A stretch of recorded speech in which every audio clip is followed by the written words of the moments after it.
My phone buzzed on my desk in my Nashville office, the screen lighting up with a text that hit like a punch. "You're not worthy of coming to my engagement party," it read. I'm Gina Marshall, 28 years old, a cultural event planner who pours her heart into every project. I stared at the message, my stomach twisting. My own brother, the one I'd spent 3 months planning this perfect party for, venue, catering, decorations, all on my dime, had just cut me out. His words stung sharp and cold, like he'd been waiting to say them.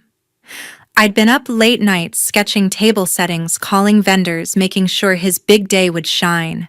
And now, he didn't even want me there. I reread the text, my hands shaking.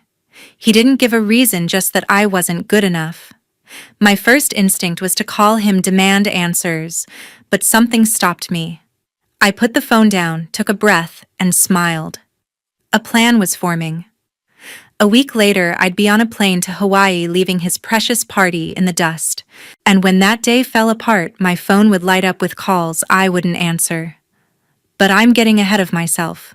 Let's go back to how this all started, because trust me, it's a story you won't believe. If you've ever been betrayed by family, drop your story in the comments and hit that subscribe button for more jaw-dropping drama. Dylan's text still glared on my screen, cold as a work email. For 3 months, I'd poured my soul into planning his engagement party, every detail crafted to make his day perfect. I'd scoured Nashville for the ideal venue, landing on a swanky downtown hotel with a rooftop view of the city skyline. I spent late nights sketching table settings, blending rustic country vibes with elegant touches. Think mason jars with fairy lights, a nod to our Tennessee roots. I called in favors to book Teresa Morgan's catering company, known for their mouth-watering southern spreads, and worked with Brian Walsh to design custom decorations from floral arches to engraved name cards. Carlos Ortiz, the venue manager, became my go-to for logistics, ensuring every chair was in place. All this I did for free because Dylan's my brother and family's supposed to mean something. I'd barely slept, juggling my day job as a cultural event planner with his party prep. My inbox overflowed with vendor contracts, my phone buzzing with confirmations, all to make his moment shine. And he repaid me with a text saying I wasn't worthy. My chest tightened, but I didn't cry. Instead, I dialed my mom, Nancy Marshall, hoping she'd see how unfair this was. "Mom, did you know about Dylan's text?" I asked, my voice steady but sharp. Her pause told me everything. "Gina, it's his big day," she said, her tone soft but firm. "He's under a lot of stress. Don't make a fuss." I gripped the phone, stunned. She was taking his side, brushing off my hurt like it was nothing. I hung up, my mind racing. How could she dismiss me like that? I'd spent thousands of hours, not to mention my own money, to make this party flawless. I called Dylan next, needing to hear it from him. "Dylan, what's this about?" I said, keeping my cool. His voice came through, clipped and annoyed. "Look, Gina, my fiancé, Emma Vaughn, and her friends. They want a certain vibe. You don't fit it. It's not personal. Not personal." My blood boiled. I'd built this entire event from scratch, and now I was the outsider.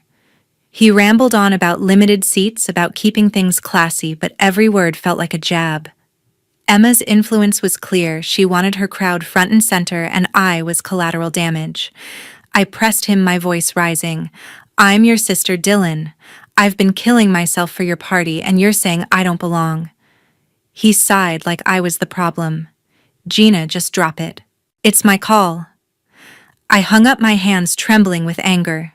3 months of my life, my expertise, my love for my brother, all tossed aside because Emma wanted a picture-perfect guest list. I stared at the contracts on my desk, my name signed on every one. I could have fought harder, screamed or begged, but a quiet resolve settled in. I wasn't going to let them walk over me. Mom called back later that evening, her voice sharper now. "Gina, you need to support your brother," she said. "This is about family, not your feelings." I almost laughed. Family? Where was that family when Dylan kicked me out of his day? I told her I wasn't coming, not as a guest, not as anything.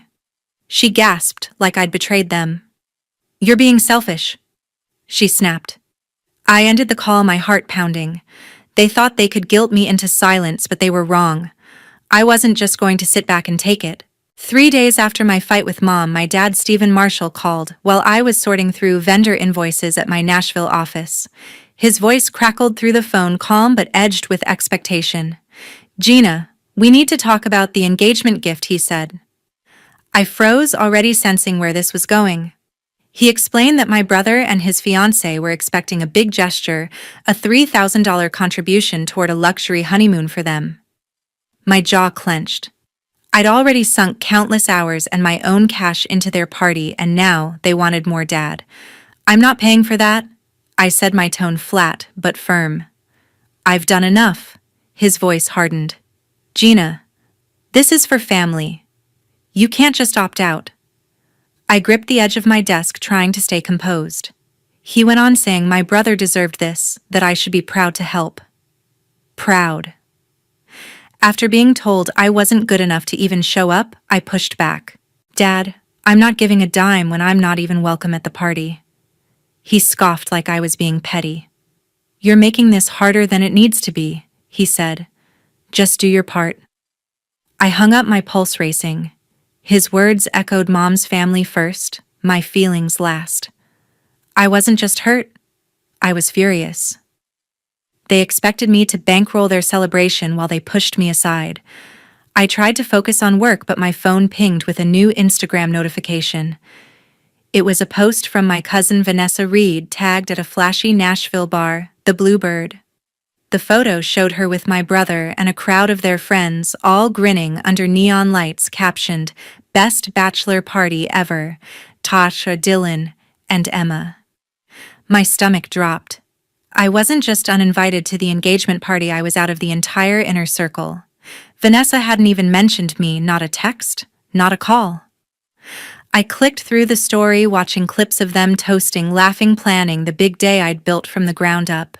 Every smile felt like a slap. I'd spent months making their moment perfect, and they were partying without a single thought of me. I messaged Vanessa, keeping it short. "Hey, saw your post. Was I supposed to be there?" Her reply came fast, too casual.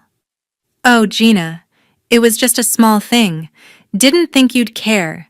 Didn't think I'd care. I'd been up nights coordinating their vendors, double-checking menus, ensuring every detail was flawless." My fingers hovered over the keyboard, tempted to fire back, but I stopped. She didn't get it. None of them did. I closed the app, my chest tight with a mix of anger and betrayal. The people I'd poured my heart out for had erased me from their celebration, and now they were flaunting it online. I leaned back in my chair, staring at the stack of contracts on my desk. My name was on every one: venue, catering, decorations. I'd called in every favor, spent my own money, and they still thought I was disposable. Dad's demand for $3,000 replayed in my head alongside Vanessa's carefree post. They weren't just excluding me. They were milking me for everything I had. I wasn't going to let them guilt me into compliance. I'd done more than enough, and they'd made it clear I didn't belong. A decision was forming, one I hadn't fully admitted to myself yet. I wasn't going to beg for their approval, I was going to take control. 1 week before the party, I met my best friend Tracy Fisher at a coffee shop near Music Row. The place buzzed with the usual Nashville crowd: musicians, tourists, the hum of ambition, but I barely noticed. I slid into the booth, my laptop open to a spreadsheet of vendor contracts, and unloaded everything. "Tracy, they're treating me like I'm nothing," I said, my voice low but steady. I told her how my brother had excluded me from his engagement party, how Mom sided with him, how Dad demanded $3,000 for a gift I wouldn't even be invited to celebrate. And then Vanessa's Instagram post, flaunting a bachelor party I wasn't part of. Tracy listened, her eyes narrowing, sipping her latte without interrupting. When I finished, she leaned forward. "Gina, you've been running yourself ragged for them. Why are you still managing their party?" I hesitated. It hadn't occurred to me to walk away, not fully. I'd been so caught up in proving my worth and holding on to family that I hadn't considered stopping. Tracy pointed at my laptop. "You signed those contracts, right? with Carlos Ortiz, the venue manager Teresa Morgan, the caterer Brian Walsh, the decorator. I nodded. Every agreement had my name on it, my reputation backing it. Then you have the power, she said, her voice sharp. You don't owe them anything. Let your brother figure it out. Her words hit like a spark. I'd spent months coordinating every detail, Carlos confirming the rooftop setup, Teresa finalizing the southern menu, Brian sketching floral designs. I'd done it all out of love, but love wasn't what I got back. Tracy was right. I didn't have to keep carrying their weight. I opened my email, my fingers hovering over the keyboard. What if I just stop? I said, testing the idea. Tracy grinned. Exactly. Let them deal with the mess. You deserve better. I felt a rush of clarity, like a fog lifting.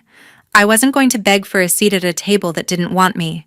I drafted emails to Carlos, Teresa, and Brian, keeping it professional but firm. I explained I was stepping back from managing the event due to personal reasons and that my brother would take over. I didn't owe them an explanation, but I wanted to protect my professional ties.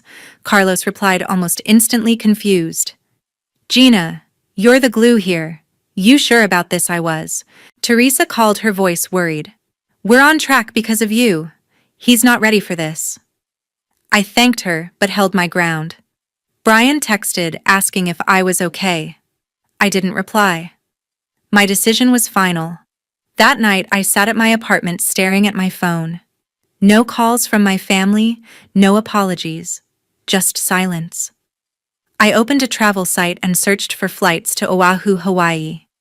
The idea had been lingering since that first text, but now it felt real. I wasn't just running away, I was choosing myself. I found a flight leaving Nashville the morning of the party, landing in Honolulu by afternoon. I pictured myself on Waikiki Beach, far from the chaos I was about to unleash. My finger hovered over the book button, my heart pounding with a mix of defiance and freedom. I clicked it. The confirmation email pinged, locking in my escape. I called Tracy to tell her. I'm out. I said, my voice lighter than it had been in weeks. I'm going to Hawaii. She laughed, triumphant. Good for you, Gina. Let them figure out their own party. I hung up, feeling a weight lift. My family thought they could use me and toss me aside, but I was done playing their game. I wasn't just stepping back. I was walking away, leaving them to face the consequences of their choices. My phone stayed quiet, but I knew that wouldn't last. They'd realize soon enough what they'd lost. The morning of the party, I sat at Nashville Airport sipping coffee. My boarding pass for Honolulu was tucked in my pocket, my suitcase packed for Oahu. The terminal buzzed with travelers, but I felt calm, almost weightless, knowing I'd walked away from my brother's chaos. I'd handed over the reins, and now it was his mess to handle. My phone stayed silent. No apologies, no last-minute pleas from my family. I wasn't surprised. They'd taken me for granted, and I was done waiting for them to care. Back in Nashville, the rooftop venue was unraveling. Carlos Ortiz, the venue manager, called my brother early that morning, his voice tight with frustration. Without my oversight, the setup was a disaster. Half the tables lacked centerpieces. The floral arches I'd planned with Brian Walsh were missing, replaced with cheap balloons that didn't match the country chic vibe. Guests were arriving, and the staff was scrambling, unsure who was in charge. Carlos tried reaching me, but I'd already told him I was out. Your brother's clueless, he texted, but I didn't respond. I'd warned them. Teresa Morgan, the caterer, faced her own nightmare. The southern menu I'd finalized, barbecue sliders, cornbread, peach cobbler, was botched. Without my coordination, the wrong dishes arrived: cold sandwiches instead of hot entrees, no desserts, and a mix-up with the vegetarian options. Guests grumbled, posting complaints on social media about tacky food at a supposedly classy event. Teresa left my brother a voicemail, her tone sharp. Gina had this under control. What happened? He didn't have an answer. He was drowning, trying to micromanage a team that no longer had a leader. Brian Walsh, the decorator, was equally lost. The engraved name cards I'd designed were nowhere to be found, and the lighting setup was incomplete, leaving the rooftop dim and uninviting. Guests whispered about the half-finished decor, some leaving early. My brother and his fiancée were at the center of the storm, fielding complaints while trying to keep up appearances. Tensions boiled over. During a heated moment by the bar, she snapped at him, her voice carrying over the crowd. "This is your fault. You said you could handle it." He fired back, blaming her for pushing me out. Their argument escalated, guests staring as the perfect couple unraveled in front of everyone. My phone started buzzing as I waited at the gate. First a text from Mom: "Gina, the party's a mess. Call me." Then Dad: "Where are you? Fix this." My brother sent a string of messages, each more desperate. "Gina, the vendors are freaking out. You need to help." I stared at the screen, my coffee cooling in my hand. They'd ignored me for months, dismissed my work, my worth. Now, when their big day was crumbling, they wanted me to swoop in. I silenced my phone, slipping it into my bag. I wasn't their safety net anymore. As I boarded the plane, another text came through, an unknown number, probably a guest. "This party's a joke. Where's the planner?" I didn't reply. The flight attendant announced takeoff, and I leaned back, picturing the chaos unfolding miles away. My brother and his fiancée were likely still arguing, their voices drowned out by complaints. Carlos, Teresa, and Brian were probably scrambling to salvage what they could, but without my direction, it was hopeless. The rooftop, meant to be a glowing celebration, was a patchwork of mistakes. Empty tables, wrong food, dim lights. I felt a pang of guilt, but it passed. They'd made their choices, and so had I. I thought about what Tracy had said: I had the power. For once, I was using it for myself. My family expected me to clean up their mess, but I was done being their fallback. The plane's engines roared, and I closed my eyes, ready for Honolulu. My phone vibrated again in my bag, but I ignored it. They could call all they wanted, I was already gone. The plane landed in Honolulu, and I felt the ocean breeze from Waikiki as I stepped outside. Oahu welcomed me with warm air and the distant hum of waves, a world away from Nashville's chaos. I checked into a small hotel steps from the beach, my room overlooking the turquoise water. For the first time in months, I breathed easy, no vendor emails or family demands weighing me down. I was here to find myself, not to fix anyone else's mess. My first morning, I walked along Waikiki Beach, the sand soft under my feet. Tourists snapped photos, surfers rode waves, and I let the rhythm of the ocean pull me away from resentment. I wasn't ready to forgive my family, but I wanted to let go of the anger. I signed up for a meditation class at a local Buddhist temple tucked away in a quiet valley. The instructor, a woman named Leilani, guided us through breathing exercises, her voice calm and grounding. "Focus on your truth," she said. I sat cross-legged, eyes closed, trying to release the hurt. My brother's rejection, Mom's dismissal, Dad's pressure, my cousin's indifference. It wasn't easy, but each breath felt like a step toward peace. Back at the hotel, I started a journal. I wrote about the months I'd spent pouring my heart into a party that didn't want me, the sting of being sidelined by people I loved. But I also wrote about the waves, the temple, the way Leilani's words made me feel seen. Writing became my anchor, a way to process without breaking. I wasn't crying or raging, I was rebuilding. My phone buzzed occasionally, texts from Mom, Dad, even my brother, but I didn't open them. Their urgency didn't matter here. I was done being their problem solver. On my third day, Tracy texted me a link. "Check this out," she wrote. It was an article she'd published on a popular online news site titled "Event Planner Excluded from Family's Big Day Speaks Out." My heart raced as I read it. Tracy, my best friend and a freelance journalist, had interviewed me before I left Nashville, weaving my story into a powerful piece about family dynamics and standing up for yourself. She detailed how I'd spent months organizing a flawless engagement party, only to be cast aside for not fitting the vibe. She didn't name my family, but the truth was clear. The article was raw, honest, and it was spreading fast. I scrolled through the comments, hundreds of them. Strangers shared their own stories of being undervalued, of choosing themselves over toxic expectations. "You're an inspiration," Gina one wrote. "Don't let them dim your light," said another. A small community was forming, people I'd never met cheering me on.